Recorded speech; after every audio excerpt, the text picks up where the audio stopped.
با سلام خدمت دوستان عزیز و همراهان گرامی، با ادامه داستان در خدمتتون هستم. کارلایل گفت عزیزم، به یاد داری هنگامی که پیشنهاد زناشویی به تو کردم جواب دادی نسبت به من احساس عشق نمی کنی، ولی امیدوار بودی که عشق و محبت من در دلت راه خواهد یافت. گمان می کنم این پیشگویی صورت قطعی خود گرفته باشد، اینطور نیست؟ چهره ایزابل از خشم و خجالت برافروخته شد. میدید استحقاق این اندازه اعتماد و اطمینان را ندارد. برافروختگی چهره او حکایت از شرمندگی او میکرد، ولی کارلایل که باز هم از محرک درونی او بی اطلاع بود، او را بیش از بیش به سینه خود چسبانید. ایزابل خود را خوشبخت میدید. به نظرش میرسید که عنقریب بر وسوسه درونی خود غالب خواهد آمد. میدید بیش از 24 ساعت نخواهد گذشت که از فرانسیس دور شده و در دریای بیکران حایل بین آنها خواهد افتاد. از طرفی احساس میکرد که دور بودن از فرانسیس برای او به مانند دور بودن از آفتاب است که سرچشمه نور و حرارت و حیات میباشد. هرقدر به رفتن خود بیشتر یقین حاصل میکرد، به عمق احساسات عشق‌آمیز خود نسبت به این جوان بیشتر پی می‌برد. قبل از اینکه کارلایل وارد شود، امیدوار بود که به زودی بر تمایلات خود غالب آمده و خاطر خیشتن را متوجه شوهر و اطفال خود کند. ولی اکنون میدید نمیتواند از این محل و مکان دل بگیرد و همه چیز را به دست فراموشی بسپارد. میدانست اگر از فرانسیس دور شود تا مدتی ناراحت خواهد بود، ولی امید داشت که مرور ایام پرده فراموشی به روی قلب او خواهد کشید. به همین جهت بیش از بیش به شوهر خود چسبید. میخواست او را تکیهگاه خود قرار دهد. میخواست به وسیله او از گرداب رهایی یابد. میخواست با کمک او بر فراز عظمت اخلاقی قرار گیرد و به همین امید با جبهه گشاده و قلبی پر از امید عازم مسافرت به سوی وطن خود شد. در همان روز فرانسیس به دیدن کارلایل آمد و بعد از ادای تعارفات معموله از او پرسید که آیا پیتر را ملاقات کرده و راجع به او گفتگوی نموده است یا خیر. کارلایل با خوشرویی و مهربانی جواب داد: خیر، متاسفانه تاکنون به قدری گرفتاری داشتم که نتوانستم به ملاقات او بروم. ولی این بار به محض مراجعت ترتیب دیدن او را فراهم خواهم کرد و امیدوارم بتوانم به شما مساعدتی کنم. بیچاره کارلایل چگونه میتوانست حدس بزند که همین اقدام او جریان سرنوشت خود او را به کلی تغییر داده و حقایقی تلخ از پرده بیرون خواهد افکند که تصور آن نیز برای هر کسی محال بود. بعد از ظهر آن روز کارلایل و ایزابل و مستخدمین آنها قصد عزیمت به انگلستان کردند. فرانسیس نیز تا کنار دریا به مشایعت آنها رفت.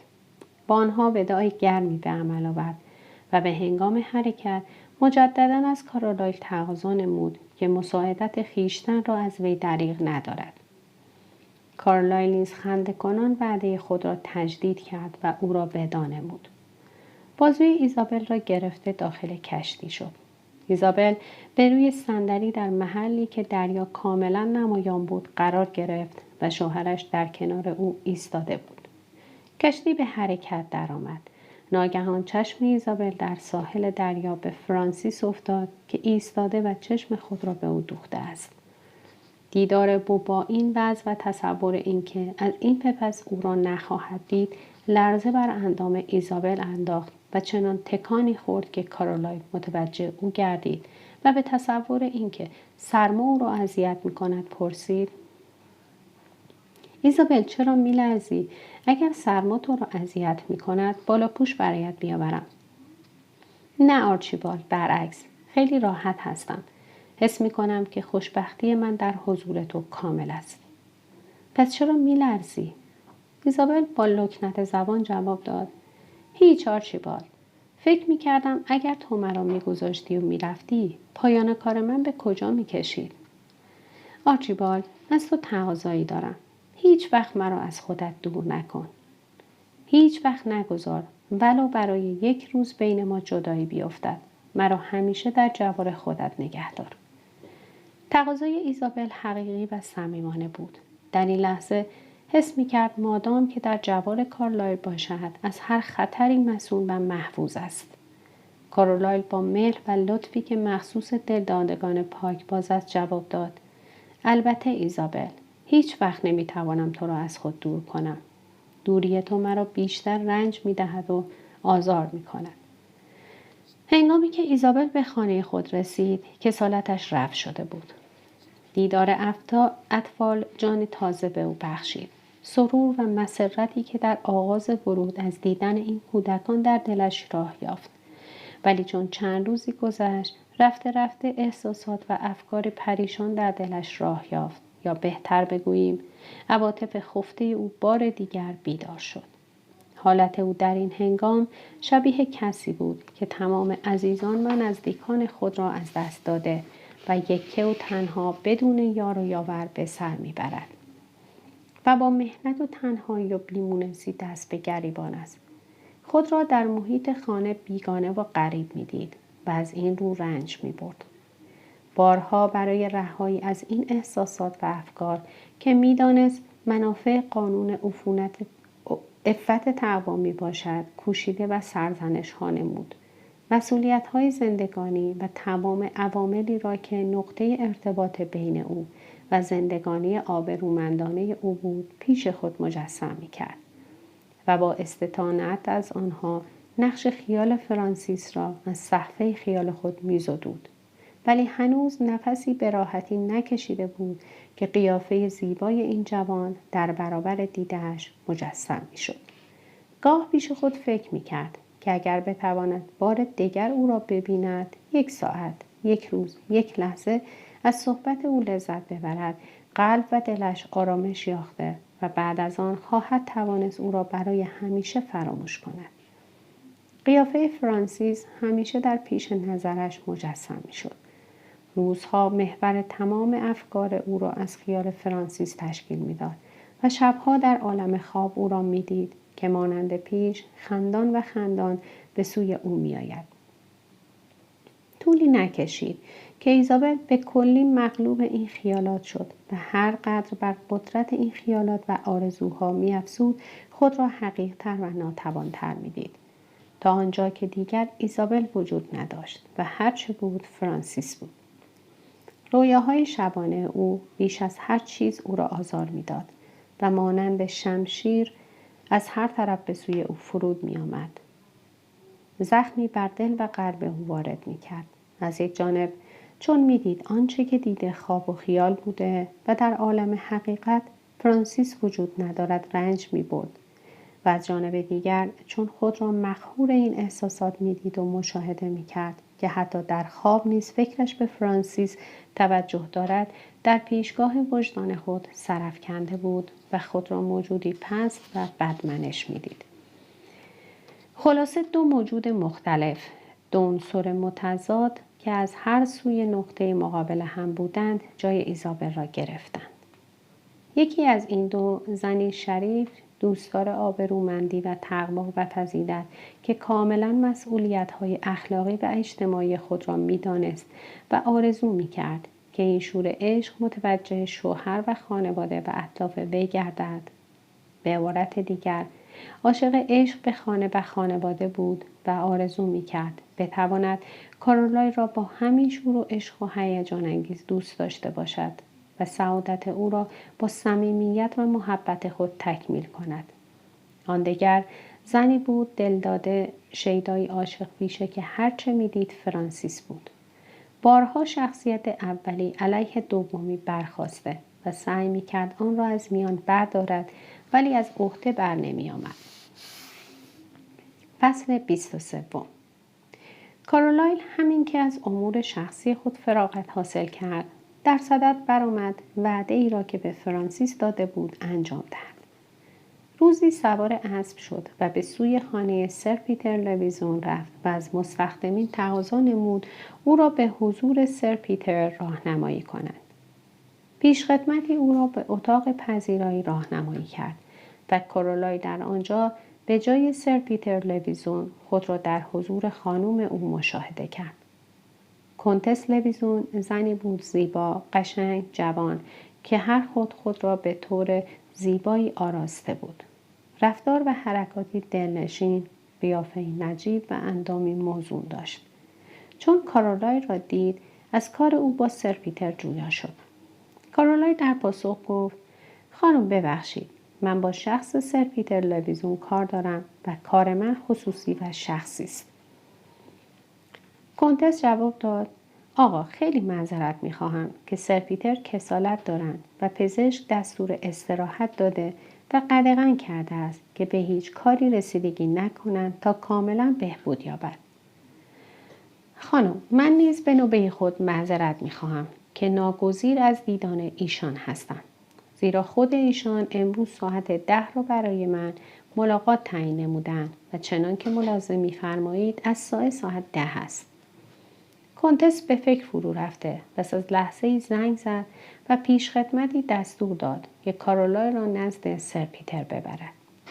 به محض ورود کارولای به اتاق سر پیتر، اصل موضوع ملاقات مطرح شد و صحبت از فرانسیس و وام‌های هنگفت او و مسافرت اجباری او به فرانسه در میان آمد. پس از گفتگوهای طولانی، سر پیتر که مردی سال خورده، معقر و جهان دیده به نظر می آمد، رو به کارولای کرد و گفت: آقای کارولای، شما تصور نکنید من از پرداخت وام‌های فرانسیس خودداری کرده یا خواهم کرد. ولی چون شما زحمتی کشیده اید و تا اینجا برای مذاکره در اطراف این موضوع آمده اید، ناگزیرم حقایقی را به شما بگویم. فرضاً من امروز مبلغ هنگفتی برای تسویه وام‌های او پرداختم. بلافاصله فردا همین اوضاع و احوال تجدید خواهد شد. من او را بهتر از شما می‌شناسم. کسی نیست که معتقد به قید و بندی باشد. پدر بزرگ او یگانه برادر من بود. پدرش که برادرزاده من باشد، نیک سرشت و پاکی و خوبی را از پدر به ارث برده بود. ولی خود او به کلی نقطه مخالف پدر و پدر بزرگ است. بالاخره شاید روزگار و حوادث زندگانی او را به شما هم بشناساند. کارولای گفت: آقای لرد، من راجع به این مسائل چیزی نمیدانم و نمیخواهم در خصوصیات و اسرار دیگران وارد شوم. ولی او را در بولونسومر دیدم. شرح حال خود را برای من بیان کرد. من از اوضاع و احوال او متأثر شدم. قول دادم راجع به او با شما صحبت کنم و برای ایفای وعده خودم از شما تقاضای ملاقات کردم. در این صورت شما وکالت رسمی از طرف او ندارید؟ خیر، به هیچ وجه. سر پیتر مدتی فکر کرده و آنگاه به کارولای گفت: از این قرار فرانسیس انتظار دارد که من وام‌های او را پرداخته حسابهایش را تسویه کنم. اینطور نیست؟ بله، همینطور است. از طرز صحبت او اینطور فهمیدم. ولی آخر انجام این امر چگونه ممکن است؟ من از میزان وام و وامداران او چه اطلاعی دارم؟ من در انگلستان هستم و او در خارج از انگلستان. کارهای او به قدری درهم برهم است که اگر خودش حضور نداشته باشد، روشن کردن آنها و تسویه آنها ممکن نیست. چندی قبل برای پرداخت وام‌های او مبالغ گزافی به او پول دادم و بعد معلوم شد هیچ یک از قرضهای خود را پرداخت نکرده است. بنابراین باید ترتیبی فراهم شود که به انگلستان برگردد. اینجا به منزل و مأوایی احتیاج دارد. ناگزیر باید مادام که کارهایش تسویه نشده، شما او را در خانه خودتان بپذیرید. سر پیتر از شنیدن این پیشنهاد روی در هم کشیده جواب داد: این کار امکان پذیر نیست. خانم من حاضر به قبول و پذیرایی از او نخواهد شد. کارولای چون این بشنید بدون مضایقه گفت: اهمیتی ندارد آقای سر پیتر. ممکن است چند روزی در خانه من منزل کند. کسی گمان نخواهد برد که در آنجاست و به این جهت مزاحم او نخواهند شد. نمیدانم فرانسیس استحقاق این همه همراهی و صمیمیت را از طرف شما دارد یا خیر. در هر حال این موضوع را حوادث روشن خواهد کرد. من این پیشنهاد را قبول میکنم. بیاید در خانه شما بماند و قروض او را خواهم پرداخت. کارولای با اظهار تشکر از اینکه سر پیتر وساطت او را پذیرفته وی را ترک کرد و در بین راه بار دیگر با خانم سر پیتر مواجه شد. خانم لویزون رو به او کرده و گفت: آقای کارلایل، حدس میزنم که گفتگوی شما با شوهرم راجع به فرانسیس باشد و تصور نمی کنم حدس من به خطا رفته. بلی، همینطور است که میفرمایید. آقای کارلایل، آزادانه به شما بگویم من نظر خوبی نسبت به این جوان ندارم، ولی در عین حال هم نمیخواهم شما بی جهت مرا زنی بدمنش گمان کنید. فرانسیس نزدیکترین خویشاوند شوهر من است و شاید هم جانشین او باشد و بنابراین اگر کسی از دور بشنود که من حاضر به پذیرایی او در خانه نیستم، مرا به باد ملامت و سرزنش خواهد گرفت. ولی شما باید بدانید که امتناع من از قبیل او بی جهت نیست. 2-3 سال قبل از اینکه زناشویی من با سر پیتر صورت بگیرد و اصولاً قبل از اینکه سر پیتر را بشناسم، جریان حوادث مرا با فرانسیس آشنا کرد. فرانسیس با دختری از آشنایان و رفقان من آشنا بود و او را در خانه این دختر ملاقات کردم. ملاقات این دختر با کمال لطف و محبت و صمیمیت از او پذیرایی می‌کردند. او را مانند یکی از اعضای خانواده خود می‌شمردند و سرانجام مزد خدمت آنها را داد. آنها را بدبخت و بدنام کرد. بعدها من حقایق دیگری راجع به جزئیات زندگی او فهمیدم و هر قدر اطلاع من نسبت به او بیشتر می‌شد، بیشتر متوجه می‌شدم که احتراز از او چقدر لازم است. نتیجه‌ای که از اطلاعات خود گرفتم این است: فرانسیس جوانی است پست، نالایق، بیکار، هرزه و بدتر از همه. خانم لویزون حرف خود را فرو خورد و ساکت شد. کارولای در جواب او گفت: خانم، من راجع به خصوصیات اخلاقی او اطلاعی ندارم. از نیک و بد حال او بیخبرم.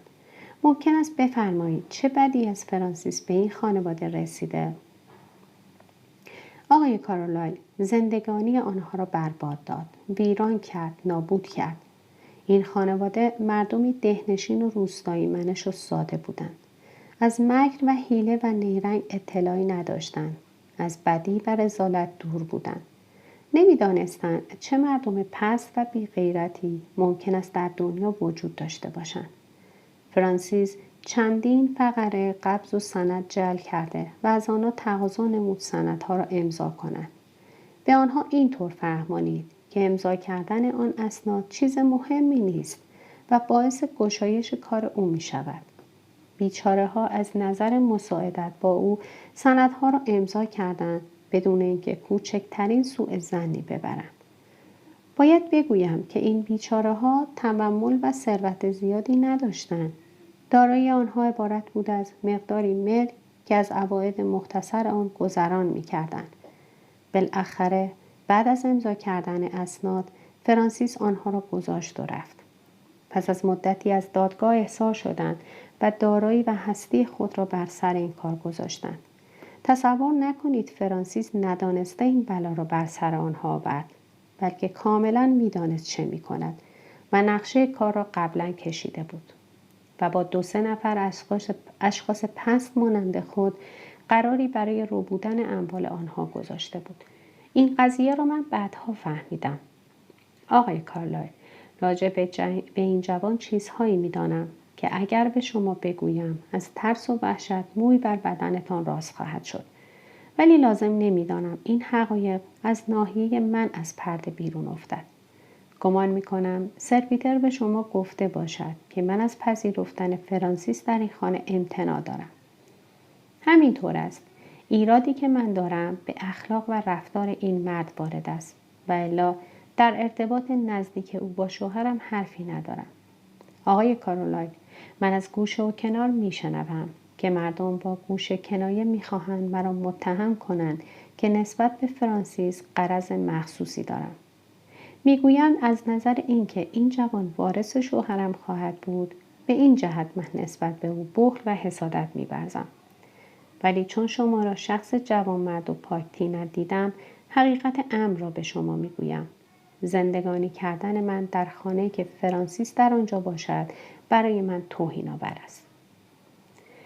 خانم، سر پیتر به من گفت که شما از پذیرفتن او امتناع دارید. ولی اگر بنا باشد کارهای او تصفیه شود، باید به انگلستان بیاید و لازم است شخصا سر پیتر را ببیند و توضیحاتی به او بدهد. به انگلستان بیاید؟ با وضع کنونی چگونه ممکن است بتواند پای به خاک انگلستان بگذارد؟ به محض اینکه به ورود او پی ببرند، فوراً او را توقیف خواهند کرد. مگر اینکه در خفا وارد شود و در جای خود را مخفی کند تا کارهایش تصفیه شود. خب دوستان عزیز، امیدوارم که تا اینجای کتاب مورد لذتتون واقع شده باشه و ممنون هستم که مثل همیشه با لایک و سابسکرایب خودتون از ما حمایت میکنید. با سلام.